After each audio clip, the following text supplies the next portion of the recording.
स्वागत है आपको एक बार फिर से मेरे YouTube चैनल पर। तो आज क्लास 11 के रसायन विज्ञान अभ्यास 6 में आज हम लोग पढ़ेंगे ऊष्माक्षेपी अभिक्रिया क्या है और ऊष्माशोषी अभिक्रिया क्या है। आज इस वीडियो में बताया जाएगा और आप सभी विद्यार्थी अच्छे से समझिएगा। जहां आपको समझ में नहीं आएगा वहां आप सभी विद्यार्थी कमेंट कर सकते हैं। तो ऊष्माक्षेपी अभिक्रिया क्या है, बहुत आसान है। जिन रासायनिक अभिक्रिया में ऊष्मा उत्सर्जित होता है, ध्यान दीजिए, ऊष्मा उत्सर्जित मतलब ऊष्मा बाहर निकलता है, उसे ऊष्माक्षेपी अभिक्रिया कहते हैं। तो यहाँ लिख सकते हैं परिभाषा, यहाँ पर जिन रासायनिक अभिक्रिया में, यहाँ लिखेंगे परिभाषा, जिन रासायनिक अभिक्रिया में,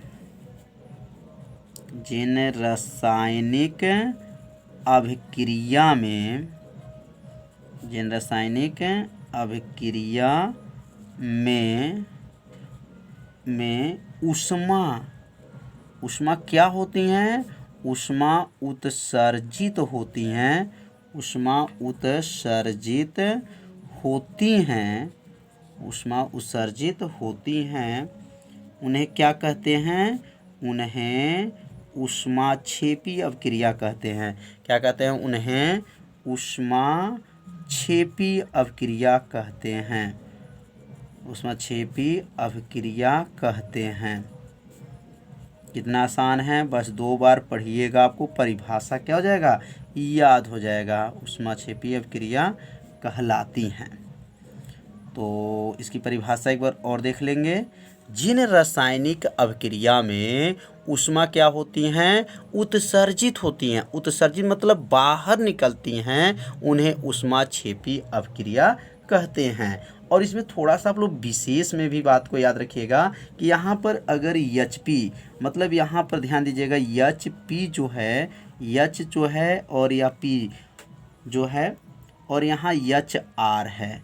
अब इसमें जो है ऊष्माक्षेपी अभिक्रिया में आपको याद रखना है कि Hp और क्या है, HR के बारे में समझेंगे। यह क्या है, तो Hp का नाम है यह अभिक्रिया में उत्पादों के कुल एंथैल्पी। इसका नाम क्या है, अभिक्रिया के उत्पादों के कुल एंथैल्पी। और यह क्या नाम है, अभिकारकों के कुल एंथैल्पी से क्या है, कम होने पर, यह कम है, कम होने पर अभिक्रिया क्या होती हैं, ऊष्माक्षेपी अभिक्रिया होती हैं। और जब अधिक होता है, जब अधिक होता है तब क्या होती हैं, ऊष्माशोषी अभिक्रिया होती हैं। तो यहाँ से भी एक परिभाषा बन जाएगा कि ऊष्माक्षेपी अभिक्रिया किसे कहते हैं। तो यहाँ लिख लेंगे इसका परिभाषा। अब इससे हम लोग लिखेंगे कि ऊष्माक्षेपी अभिक्रिया किसे कहा जाता है। तो लिखेंगे अभिक्रिया, अभिक्रिया के उत्पादों, अभिक्रिया के क्या हैं, उत्पादों, उत्पादों की कुल एंथैल्पी, कुल एंथैल्पी, एंथैल्पी, कुल एंथैल्पी किससे प्रदर्शित करते हैं, Hp से। ध्यान दीजिएगा, कुल एंथैल्पी किससे प्रदर्शित करेंगे, Hp से प्रदर्शित करते हैं। और यहाँ लिखेंगे अभिकारकों, अभिकारकों, अभिकारकों की कुल एंथैल्पी, कुल एंथैल्पी, कुल एंथैल्पी, इसको किससे प्रदर्शित करेंगे, HR से क्या होता है, से कम होने पर, कम होने पर अभिक्रिया क्या होती हैं। लिखेंगे अभिक्रिया, अभिक्रिया ऊष्माक्षेपी होंगी। कौन होंगे, ऊष्माक्षेपी, ऊष्माक्षेपी होती हैं। कितना आसान है। तो ऊष्माक्षेपी अभिक्रिया की परिभाषा जो है इससे बोल देंगे। Hp का नाम है अभिक्रिया के उत्पादों के कुल एंथैल्पी और HR को क्या कहेंगे, अभिकारकों के कुल एंथैल्पी के से क्या होता है, कम होता है। अभिक्रिया क्या होती है, ऊष्माक्षेपी होती हैं। तो समझ में आ गया होगा। अब यहाँ थोड़ा सा विशेष के बारे में समझ लेंगे, जैसे रिएक्शन के बारे में समझेंगे। जैसे यहाँ पर कार्बन, क्या लिखेंगे, कार्बन जो है कार्बन प्लस ऑक्सीजन। तो ये कार्बन और ऑक्सीजन को जब मिलाते हैं तो क्या बनता है, तो कार्बन डाइऑक्साइड बनता है। क्या बनता है, कार्बन डाइऑक्साइड बनता है, मतलब CO2 बनता है। और जब ये बनता है तो उसके साथ जो है ऊर्जा भी उत्सर्जित होता है। कितना, तो लिख लेंगे यहाँ पर 94, क्या है, 94.0 किलो कैलोरी जो है ऊष्मा भी क्या होता है, बाहर निकलता है। तो समझ में आ गया होगा कि जब कार्बन और ऑक्सीजन जब मिलता है तो क्या बनता है, कार्बन डाइऑक्साइड बनता है।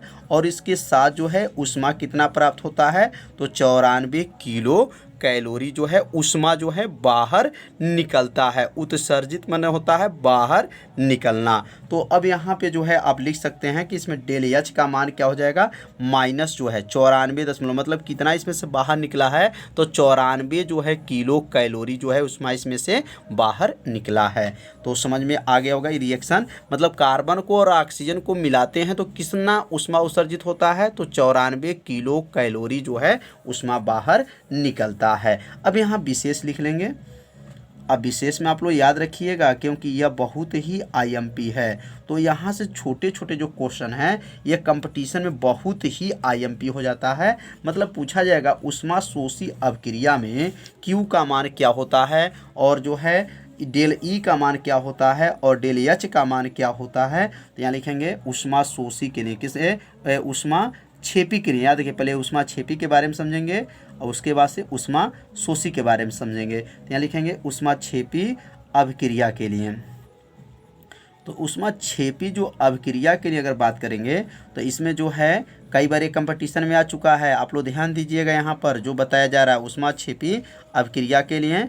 तो आप लोग याद रखेंगे Q का मान जो है क्या होता है, और यहाँ डेल E का मान क्या होता है, डेल E का मान जो है क्या होता है, और यहाँ पर डेल H का मान क्या होता है। तो Q का मान याद रखिएगा, ऊष्मा छेपी अभिक्रिया में Q का मान माइनस होता है, ऋणात्मक होता है। और डेल E का मान भी क्या होता है, ऋणात्मक होता है। और डेल H का मान भी क्या होता है, ऋणात्मक होता है। इसमें तीनों जो है मान क्या होते हैं, ऋणात्मक होते हैं। तो ये तीनों आप लोग विशेष में आपको याद रखना है कि ऊष्मा छेपी अभिक्रिया में जो ऊष्मा जो है Q का नाम क्या है, अवशोषित ऊष्मा है। और डेल E का नाम जो है आंतरिक ऊर्जा है। और डेल H का नाम क्या है, एंथैल्पी ऊष्मा है। ये तीनों मान जो है किसमें, ऊष्मा छेपी अभिक्रिया में क्या होता है, ऋणात्मक होता है। तो ऊष्मा छेपी अभिक्रिया आप लोग को अच्छे से समझ में आ गया होगा कि ऊष्मा छेपी मतलब ऊष्मा इसमें क्या होता है,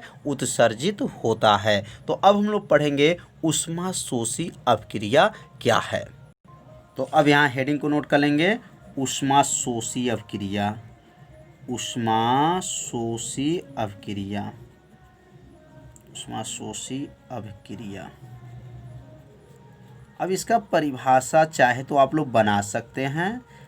ऊष्मा शोषी मतलब क्या होता है, ऊष्मा को अवशोषित करता है। अवशोषित मतलब ऊष्मा को लेना, और एक ऊष्मा को देना। ऊष्मा छेपी मतलब ऊष्मा को देना होता है, ऊष्मा शोषी का मतलब ऊष्मा को लेना होता है। तो लिखेंगे यहाँ पर, जिन रासायनिक अभिक्रिया में ऊष्मा क्या होती हैं, अवशोषित होती हैं, उन्हें ऊष्मा शोषी अभिक्रिया कहते हैं। कितना आसान परिभाषा है। तो यहाँ लिख लेंगे, जिन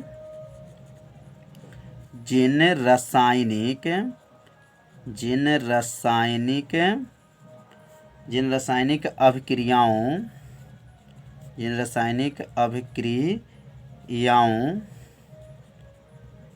अभिक्रियाओं में ऊष्मा क्या होती हैं, अवशोषित होती हैं। ऊष्मा अवशोषित, ध्यान दीजिएगा, ऊष्मा क्या होती हैं, अवशोषित होती हैं। उन्हें ऊष्मा अवशोषित होती हैं, उन्हें क्या कहते हैं, उन्हें ऊष्मा शोषी अभिक्रिया कहते हैं।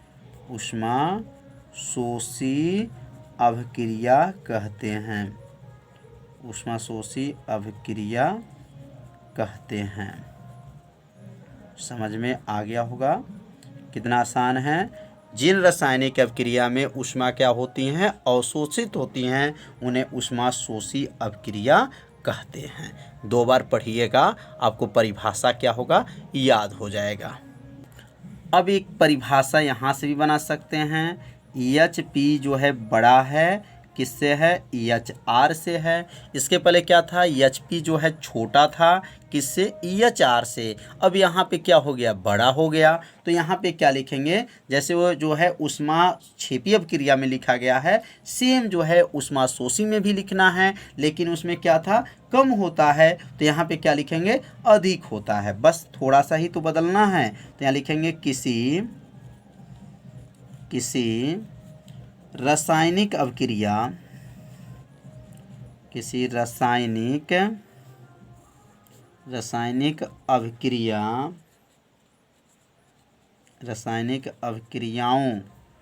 रासायनिक अभिक्रियाओं के उत्पादों के क्या लिखेंगे, उत्पादों की कुल एंथैल्पी, क्या कहेंगे, कि कुल एंथैल्पी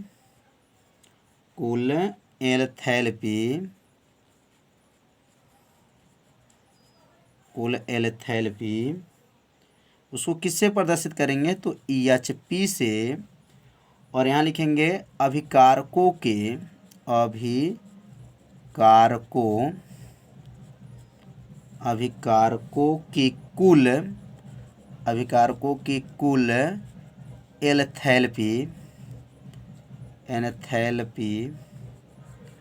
कुल एंथैल्पी उसको किससे प्रदर्शित करेंगे, Hr से अधिक होता है। से क्या होता है, अधिक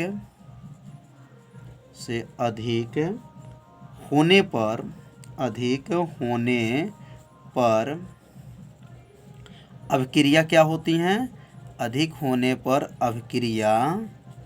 अभिक्रिया ऊष्माशोषी होती हैं। क्या होती हैं, ऊष्माशोषी होती हैं। तो समझ में आ गया होगा कि ऊष्माशोषी अभिक्रिया किसे कहा जाता है। तो इसमें क्या होता है, Hp जो है बड़ा होता है किससे, Hr से। और Hp का नाम क्या है, तो कुल एंथैल्पी होता है। और Hr का नाम क्या होता है, अभिकारकों के कुल एंथैल्पी होता है। तो अब यहाँ पर इसमें कुछ जो है रिएक्शन के बारे में समझ लेते हैं। जैसे यहाँ पर नाइट्रोजन, अब ये नाइट्रोजन जो है गैस है और यहाँ ऑक्सीजन है। जब नाइट्रोजन और ऑक्सीजन को मिलाते हैं और इसमें जो है 43 ध्यान देंगे 43.2 किलो कैलोरी इसमें ऊष्मा देते हैं, तब जाकर के ये बनता है 2NO। क्या बनता है, 2NO। मतलब यहाँ ऊष्मा को क्या किया गया है, ऊष्मा को अवशोषित किया गया है। अब यहाँ एरो के इधर है, ध्यान दीजिए, एरो के जब इधर रहता है तो समझ जाइएगा ऊष्मा क्या है, अवशोषित हो रहा है। या यह ऊष्मा जो है इधर माइनस में रहेगा तो समझ जाइएगा कि ऊष्मा क्या है, अवशोषित हो रहा है। अगर ये 43.2 किलो कैलोरी आप इधर माइनस में लिख दें, तभी आप क्या समझेंगे, ऊष्मा क्या है, अवशोषित हो रहा है। इसमें कितना ऊष्मा अवशोषित हो रहा है, तो 43.2 किलो कैलोरी जो है इसमें ऊष्मा क्या है, अवशोषित हो रहा है। अब यहाँ विशेष लिख लेंगे और विशेष बात को आप लोग ध्यान दीजिएगा, क्योंकि यह विशेष जो है बहुत ही क्या है, IMP है। तो यहाँ लिखेंगे ऊष्माशोषी अभिक्रिया के लिए। किसके लिए, ऊष्माशोषी अभिक्रिया के लिए, ऊष्माशोषी अभिक्रिया के लिए, ऊष्माशोषी अभिक्रिया के लिए। तो ऊष्माशोषी अभिक्रिया के लिए क्या क्या इसमें नियम होते हैं, मैंने Q का मान क्या होता है और डेल ई का मान क्या होता है और डेल H का मान इसमें क्या होता है। तो यहाँ लिख लेंगे Q का मान, याद रखिएगा Q का मान जो होता है वह पॉजिटिव होता है, माने धनात्मक होता है। और डेल ई का मान जो होता है इसमें क्या होता है, प्लस होता है।